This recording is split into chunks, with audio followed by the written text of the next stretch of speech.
Hi guys, I'm Zasha Mamet, and I'm here with these lovely ladies in New York with Secret to discuss society's expectations of us as women and how we are all trying in our own ways to challenge those societal norms, even though it is often very scary and super stressful. And I feel like for millennial women, we all have one thing in common, and that's that we are all trying to speak up for ourselves. And I think whether that is asking for a raise or pursuing a career in like a male-dominated industry or simply saying I love you first, we're all trying to sort of like push these cultural norms in our own ways. And for me, it's been super rewarding to try and speak out in these issues that are really important to me. And that's why I'm super excited to be here with Secret, because I feel like they get that it really takes guts to stand up for yourself. So we're live from New York today, in New York City, and we would love for you guys to share your stressful situations with us so we can try and respond to them. So if you tag Secret Deodorant on Instagram, Twitter, or Facebook with the hashtag #StressTest, we will try and respond to your stressful situations. Okay. I think we should all introduce ourselves. Great. So, hi everyone. I'm Lauren Berger. I'm the CEO and founder of internqueen.com, and then we have a big sister site to Intern Queen called laurenbergerinc.com, and both websites are free for young people. They go on, they read internship and career advice, and my whole goal is to help young people connect with their future and just really be that person that can kind of root for them in the corner and just help give them advice. When I was in college, I really didn't get that, so that's what I do. That's great.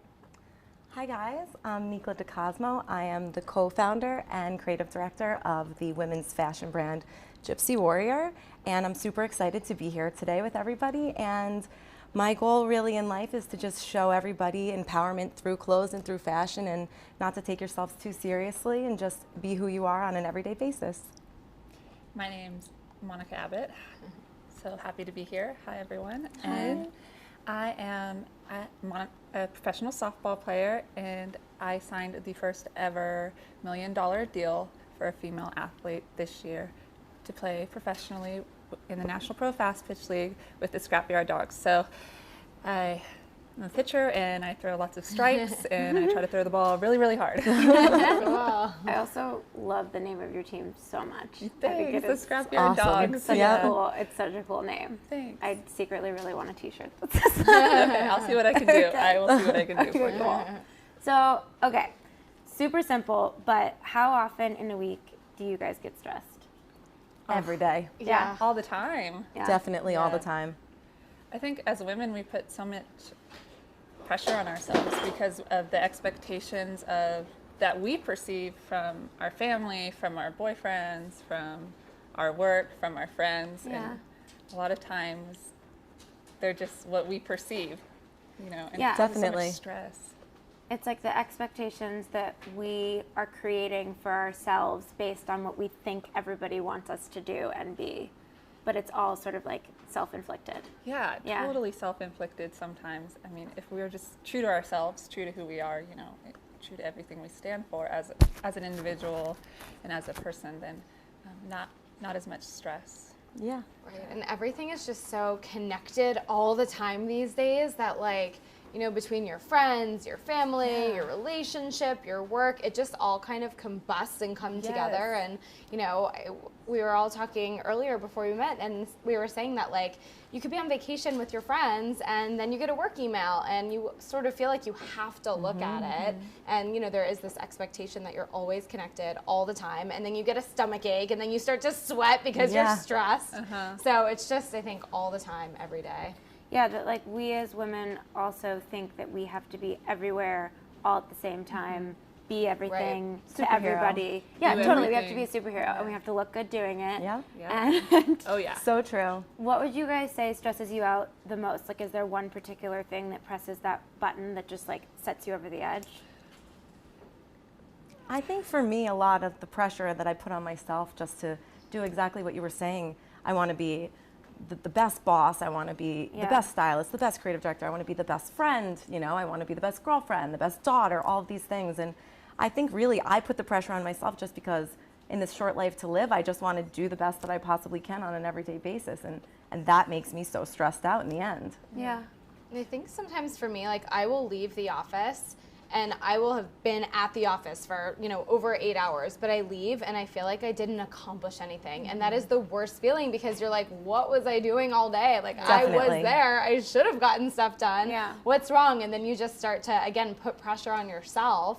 I should have done more, I should have done more, I better get up early tomorrow so I can do more again. So it's just constant stress. Yeah. Do you guys ever feel, because I know I feel this way sometimes, is that because we're so connected at times, there's this pressure to get everything done right away. You know, I have to be the best athlete. I have to be the best daughter and the best sister and the best girlfriend right now. I have to do it right now. But in reality, like, we do have time. Like, we don't have to do it right now. Sometimes it's better to take a moment. Like, totally. the pressure to just do it right now and respond to that email at this moment instead of. And that's when you start making like those to-do lists that just start to get so long and you accomplish nothing. So I mean, my new thing has been, okay, write down 3 things. Yes. And I really have to stop myself because once you get started, you want to write down everything you have to do personally, professionally all day. But I'm like, okay, now 3 things, I'm going to write them down, I'm going to focus, and this way I can again leave the office feeling accomplished. I think that's a really great piece of advice and like a wonderful way to sort of like tackle these not unaccomplishable goals as women, but like these sort of, I would say, they're just too intense, these goals that we set for ourselves. And I think that creating reasonable goals and things that we feel like are like one person, not a superhero, could accomplish is a great way to not stress ourselves out by like self-inflicting these, you know, to-do lists that have like 50 things on them. I always do that. I find right before I go traveling, like right before I have to travel for work, I for some reason get this feeling that like I have to do everything I've ever wanted to do before I travel. Like I decide I have to deep clean the apartment. I have to like go renew my driver's license. I have like things that like don't like, you know, I have to go get a new passport. Then I'm like traveling not internationally, but like just in case, you know, and suddenly I look at this to-do list that has like 75 things on it and I'm like, wait, 3/4 of these things don't have to be done when before I leave tomorrow morning on like a 6 a.m. flight. But for some reason I just like decide I have to do them and then I get super stressed out about it. For sure. I definitely do that right before I travel. I'm like, I gotta clean, I gotta do this, I gotta do that. I have to like buy a new suitcase. Like why? And then you're left like packing like late at night because you're just like, what am I doing? Like Yeah, totally. And it's important to figure out like what success means to you because what's going to make me feel happy and accomplished at the end of the day might not make you feel accomplished, might not make you feel accomplished. So like recently for me, I'm like, gotta work out, gotta go to the gym. I live in Los Angeles. I'm hardly ever there. When I am there, I gotta stick to the routine. And so for me, if I don't get that in, I know I'm gonna be mad at myself at the end of the day. So I might prioritize that now, whereas, you know, my coworker or colleague, you know, might prioritize something else. So I think it's like knowing what makes you feel accomplished and satisfied and happy with yourself at the end. That's also, I feel like that's sort of to the same point of like making a reasonable to-do list. Like deciding what the things are. Like what is your checklist that makes you feel like you've had a good, productive day and like making sure that it's within reason and then trying to accomplish that. And then also, my yoga teacher always says this great thing at the end of class where she's like, you've done enough. Like, let yourself feel like you've done enough. And I think that that's a big part of it too as women is like not only making reasonable goals, but then when we accomplish them, not letting that little voice in the back of our heads that's like, but you could have done this other thing. Just like shushing that voice and being like, nope, I made my checklist, I checked everything off. We're done. Yes, Right. I did my best for this. Like, I did my best. I gave it everything I had. I did my best. This was the outcome. Like, I'm okay with it. Yeah. I did the best that I could. Totally. So you guys are all killing it in your respective fields. And what would you say is like the biggest challenge of being a woman trying to take on you know, the workplace as a woman in all of your different areas of expertise, and like what are the expectations and like what are the obstacles that we face as women particularly, and like the stress that that creates?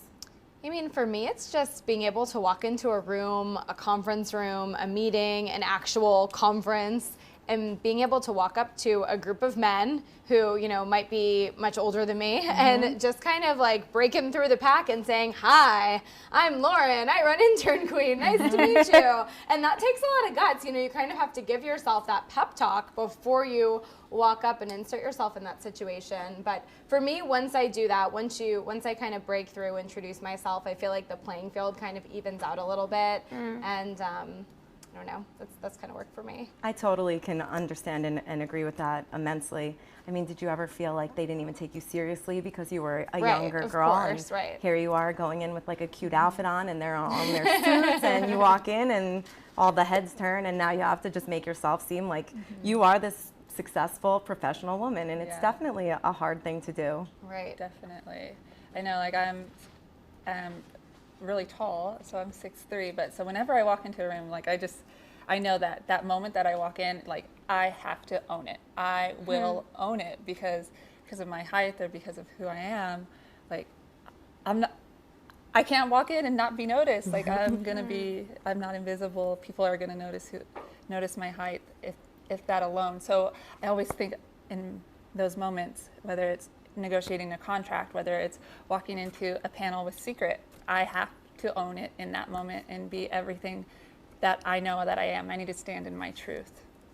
I feel like it's interesting too, like the common thread that I sort of see in all of your answers is that like you have to just be like what you're saying, you have to stand in your truth and you have to be confident, but not in an aggressive way. I feel like that sometimes women feel they have to overcompensate, especially if they're in like a professional situation with men or like with super intimidating people, that we feel like we have to kind of like overdo it a little bit to be noticed or taken seriously. But I think so much of it is just like what you said. It's about owning yourself, owning who you are, and like owning your confidence and your belief in yourself, like, and what you do and your capabilities and like whatever you're representing, if it's like your company or your brand or you know, your ability to play weird characters on television. Right, and I think you also have to be okay with everybody not accepting you at that moment. You know, I've been running my business now for 7 years, and for the first 3 years, I think a lot of people were like, who is this girl? What is she doing? What is she the queen of? I don't get it. And, you're like everything. You know, and I could just talk and talk and talk, but at the end of the day, it didn't really matter what I said. They were gonna, you know, think what they were gonna think. But now, you know, 7 years later, they're like, oh, she's still here. Okay, like maybe we'll start to take her seriously now. But I think, you know, after the first year or two, I had to sort of let it go and, you know, just be confident again in myself and what I know and what I bring to the table. And it was okay if the room of men or other women, you know, didn't want to take me seriously. Yeah, and I think that's super important too, is that like it can't just be confidence in that one moment that you first step into the room. Like it has to be a continuing confidence. It has to be a belief in yourself that you decide to wake up with every day. Or like, even if you don't wake up with it, I'm a firm believer in fake it till you make it. You know, I think that like you have to, no matter how you feel when you wake up in the morning, you put on whatever makes you feel like you can hide behind, you know, and like pretend, like whether it be like red lipstick is totally it for me. Like when I have to go out and I am not feeling it, I'm like, I'm gonna put on that red lipstick and I'm going to pretend. But that you have to really stick with it, that it's all about persistence in your confidence. Because if you had shown up at whatever first meeting, or like you had gone into those contract negotiations and you had allowed those people to intimidate you or steal your power, and you showed up the next day and you were like, you know what, they beat me down, so like I'm not gonna bring it today, then that means that they won. Like you gotta you gotta keep coming back. Consistency. You totally. have to be consistent, totally, and it definitely helps. And whether it's red lipstick or you have like a little, I always tell myself, come on, Maniman, you can do this. So I like pump myself up, and I'm just like, okay, you can do it. You know you got this. And whatever it is, just that one little key moment, key little thing that kind of like triggers you. and sets you, I love that. pumps Do you you up. guys have like a secret thing that you go to if you need confidence? Now I'm just thinking about, Yeah. come on, Monty, what do You I can say do to it. sounds Say that like to that? myself, but like Yeah. not come on, Dasha. I'm just gonna be like, come on, Monty, Monty. Me too. Come on, Mona. You gotta have a fist pump with it. Come on, Mona. Oh yeah, yeah. Fist Kind of bump. like pumps Key. you up. Yeah. Key fist bump. Brings it all together. Yeah, I think I just give myself a hard time. You know, like if I'm at like a networking event and I don't know anybody or I didn't come with a friend and I'm kind of standing in the corner, I just kind of give myself a hard time. I'm like, okay, you're not allowed to go home yet. Like you better go and introduce yourself to at least 3 people today or you're not leaving.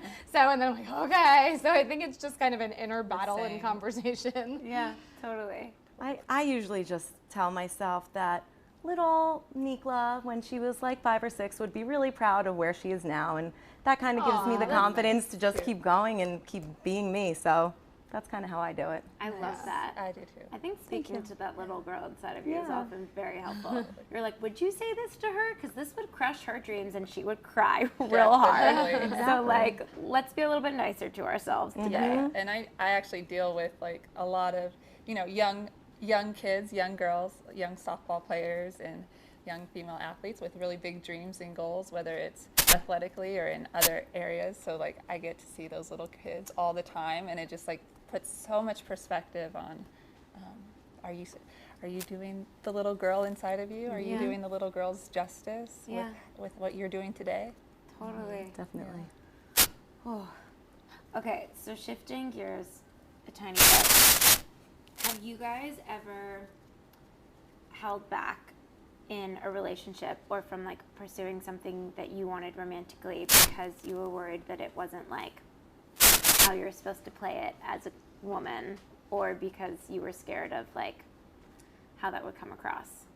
I definitely have had this happen to me before. Yeah. In this past relationship that I'm in right now, I said, I love you. I blurted it out to my boyfriend 2 weeks into our relationship, and I was so embarrassed. I immediately said, I take it back, which made the situation even worse, because then he's like, so you love me or you don't love me?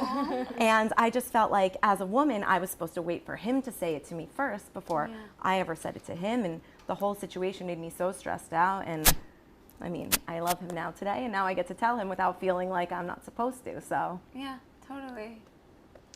And I have kind of the opposite. I mean, I'm getting married in November, and thank you. And I had met my fiance at an event in Los Angeles where I live, but he didn't live in LA at the time.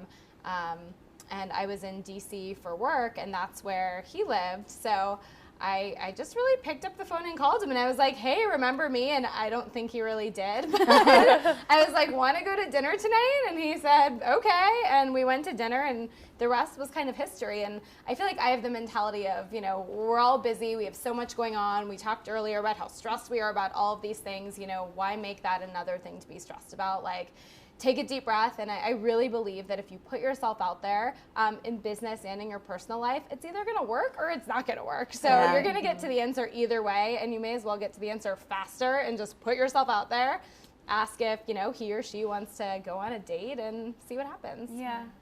I do feel like, though, especially in our generation, like the millennials are dealing with so many confusing, like the platform of dating nowadays is just like, the terrain is so rocky because like you look at, and not to say that they were necessarily doing it right, but like our parents or our grandparents' generation, there were rules. Like a girl really wouldn't ask a guy out. It was like, you knew he was gonna, and you knew if a guy asked you out, he wanted to go on a date with you, and you knew that you would probably like go on a first date at this place, and it would go this way. And I feel like now that it's sort of like the Wild West out there, but that we still put these expectations on ourselves as women to like be a certain way and not be too much, and like let the man come to you, that it's even more confusing for us, because I think that it's so easy to get like ashamed or embarrassed when you're the one who makes the first step and like asks for what you want or like goes after what you want.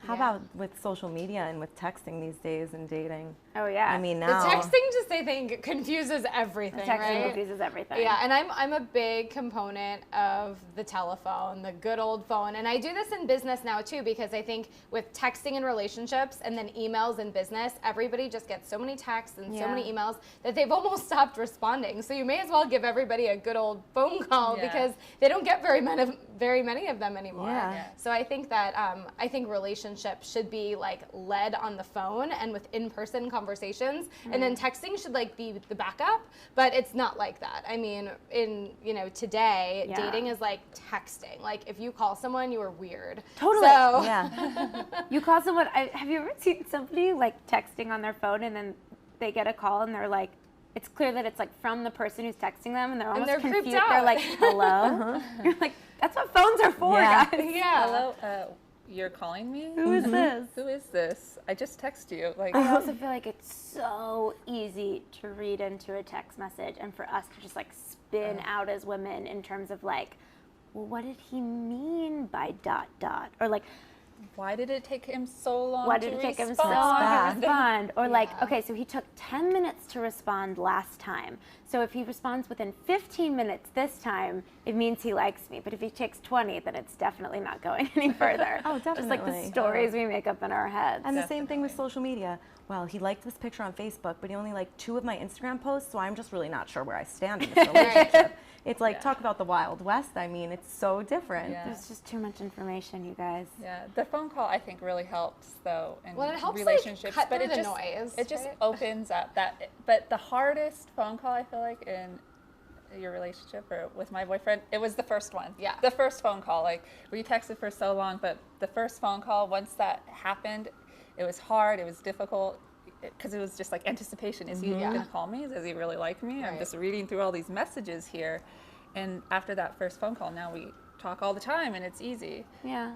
So it's that first one. We just got to like make a move. And I think that also harkens back to like what we were talking about before, just in terms of first impressions in general, like meeting, meeting the guys that you're pitching your company to, or like walking into a room and having people notice your height. And I think that so often as women, it's about just like having that initial confidence and allowing yourself to like break the ice, to walk into that room, to like own yourself, to own your truth, and then continue forward. It's like, and know that what's going to happen is going to happen, and that doesn't affect your worth as a human being, though. That like, even if the guy says no, even if he doesn't like you, maybe he wasn't the right guy for you. maybe he's not the one. Yeah. Let's keep it moving. Yep. Right. Let's keep it moving. Yeah, and I've really found that, again, both personally and professionally, whenever I put myself out there, I always say, like, do it for the click. Because when it does click, whether it's with a business mentor or a relationship or a new client, whatever it might be, like, when you do get that click, it is so worth it. Like, when you talk to someone and they just get you, like, that is so valuable, and you don't find that all the time. You could have 100 conversations and none of them could click. So again, I'm a big believer in just putting yourself out there and introducing yourself to people, showing them your truth and seeing if it works. I like do it for the click. Yeah. That would also make a great t-shirt. So do you guys experience stress sweat in all of these like stressful different scenarios we've been talking about? Well, since I'm an athlete, I'm like always sweating. All types of sweat, but no, definitely stress sweat. I've definitely experienced it. And when I was negotiating and walking into a meeting and trying to put an impression, create an impression and create a moment, or doing it for the click. When I'm off the softball field, that's when the stress sweat just hits you, and you never know. Like, I don't know, you never know when that extra sweat is going to come, and that's the scariest thing about stress sweat, I think, is because that situation, you don't know if you're just going to start sweating or not. Right, because it has nothing to do with temperature. Yeah, it has nothing to do with temperature, and you can be as prepared as you want going into a meeting or going on a first date, but you can be as comfortable as you want, but you never know if you're going to start sweating. It just, boom. Yeah. Definitely. I definitely get stress sweat a lot as well. I usually am more comfortable with speaking through my clothes and not speaking out in front of people. And I had to make a speech before in front of a couple hundred people. And oh my God, the temperature went from 0 to 100 real quick. I just started sweating in places you didn't even know you could sweat from. And it was just And it was just, you know, you harness that anxiety and that stress and that sweat, and sometimes it can actually turn into a really phenomenal thing, and sometimes you end up speaking better than you ever could have thought, or maybe playing a better game than you could have ever thought before, and sometimes it's a beautiful thing. I still, even now in regular, when I go on a date even, I get a little nervous with my boyfriend of a year at this point, because sometimes that little anxiety will just make you start sweating, and times you just definitely don't want to sweat. I totally get that. I've been together with my guy for 3.5 years, and like sometimes we'll go on a date night and like I will have like gotten a new dress or something, even if it's like a silly, simple whatever, and we're going to the place, like we literally go to one place when we go out to dinner because we're old people and creatures of habit. But even when I'm like, you know, I've been with this guy for 3.5 years, and I'll come out and there'll be like a little tiny pang of like, I hope he likes my new dress. It's like the little girl inside of you. But I also think, you know, being an actor, I've had a lot of conversations with people about stage fright, which I think it's just stress with a different name. And I totally, like when I'm on stage, I'll get tiny bits of stress sweat, and like it's always freezing in the theater because of the lights you get so hot on stage. But I find like I'll be waiting in the wings and I'll like have some stress sweat, and to me it's just sort of like a manifestation of that tiny bit of stage fright. But I always am thankful for that feeling, because to me that's what keeps me present and alive on stage. And like I'm afraid of the day that I don't feel that before I go on stage, because then I feel like it would mean I don't care anymore. And it would mean that I'm not like grounded and present in that moment, and I'm like probably just thinking about something else, like, you know, the snacks I'm gonna get on my way home from the theater. Wouldn't you say, like, I know, kind of like building off of what you're saying, but I always feel like as stressful as situations are, like I would rather deal with stress sweat than to say what if, like what if I wasn't ready, or I would rather just be sweaty and like deal with that high stress situation, like sweat it out. Like I would rather go in and have that moment and be sweaty and gross, and then have to deal with a question of not doing it, and what if having that regret of what if. So I just want to live in that. I want to live in that moment. And deal with the stress, deal with the sweat. Seriously. Like, isn't it so much better to like say I love you first and be terrified and sweating out the backs of your knees and then end up with the man of your dreams than like be sitting by yourself with cats and be like, God, I should have said I love you. Of course, with cats. Obviously with cats. I'm not a cat fan. But so what would you guys say is your rubric for like in these stressful situations when you push through them in your various careers and your personal lives, for like what do you deem success? Like when you've pushed through these situations and you've accomplished what? I think I deem success as if I was completely present. Was I present in this moment? Was I present in this moment? Did I give everything that I had for this moment? Like I think that is success. When you start thinking too far ahead, when you start thinking too far behind, or you start having those what ifs play in, or letting the little voice in the back of your head come to the forefront, that's when you start to have regrets, or that's when you start to question your ability of who you are or what you represent. And that's where your confidence falters a little bit. But if I can be in that moment, be truly in that moment, I can be successful. For me, sometimes I feel like to take it back to like the email account, right? I mean, for me, if I go to work in the morning and all I do is answer everybody else's emails all day long, I do not feel successful at the end of a work day. Like I just feel like all I've done is answered other people's emails, other people's agendas. What about my own agenda, and what about what I want to get done? So sometimes I get in the habit of just ignoring my emails, which people get a little mad at me about, but I ignore them a little bit, because if you don't don't ignore your emails. You keep getting them. Everybody gets them. I mean, my mom works 1 day a week and she gets 1 billion emails, you know, from who knows who it's from. But, you know, so I really ignore my emails in the morning, and it's really important that I get done whatever's on my list and my agenda. So when I leave the office and feel like, okay, you really only answered other people's requests today, I don't feel very confident in how I spent my time. So for me, it's just making sure that like I had a plan and I followed it and I didn't let the other distractions kind of get in the way. Yeah, totally. I think for me personally, success is about touching other people in some sort of way. Like if a young girl in Ohio finds my company on Instagram or on Facebook or comes across the website and she's different and maybe she gets picked on at school and she finds the website and she goes, oh, there's other different girls out there in the world, and maybe she buys a shirt and she gets compliments on it and she, you know, reads a little bit more into it and she thinks, you know, it's okay, I can be who I am, I can dress whatever way I want, I can really just be unique, and that's really, to me, changing one girl's life or having one girl smile or, you know, feel confident in what she's wearing. That's really what the most successful thing is to me. Thanks so much. Yeah, I won this award a couple weeks ago. It was an inspiration award by this really cute organization. And thank you. And I get on stage and my award speech was about how when they called me to tell me I got this inspiration award, I was kind of caught off guard, because I think we all get so caught up in our day-to-day lives that we forget the effect of our work and what we do. And, you know, for me, that's like helping connect young people to their dream careers. And, you know, for you, it's fashion, and for you, it's sports, and for you, it's on camera, and, you know, through theater and television and all these things. But I think sometimes it's just so easy to forget the effect and to forget what success truly means to you, and to get caught up in like email, right? Like I'm talking about. Yeah. So.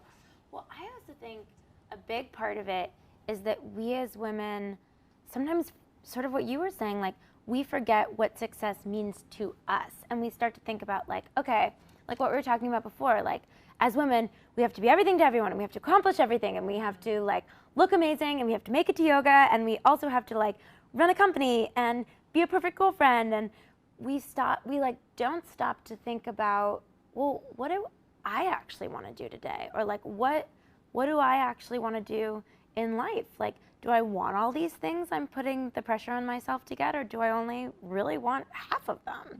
And I think that that's often where we get like really caught up and super stressed out, and then we forget like what we're actually doing and what we want and like what our real goals and dreams are. Yeah. Forget like the joy of Yeah. the joy of your passion. You know? Totally. And, you gotta channel the joy, and I feel like when there's little kids around, you know, everyone has that little girl inside of them, right? That you gotta remember her. And luckily for me, I play softball and deal with a lot of young kids with big dreams, a lot of big dreams to be athletes or businesswomen or whatever they're gonna be, and it's the joy that they see when you sign an autograph for them, or when they like a post or comment on Instagram or Twitter or Facebook. You see the joy, the natural, raw joy and emotion on their faces, and that is like so inspiring and motivating. I think that's something else too, like speaking to all of your points, and especially what you guys were saying before, and then to that, Monica, that like, I think so often we get caught up in pushing our own lives forward as women and like challenging these cultural norms and trying to stand up and speak our truth and ask for what we want, that we forget that like what we're doing is leaving a wake, and that the young girls coming up behind us are watching what we're doing just as we're watching the women who inspire us, and that it's so important for us to be confident and to ask for what we want and to follow our dreams, because they're all looking to us to follow in our paths and like step in our footprints. And if we all, you know, chicken out, then like what kind of role models are we being for them?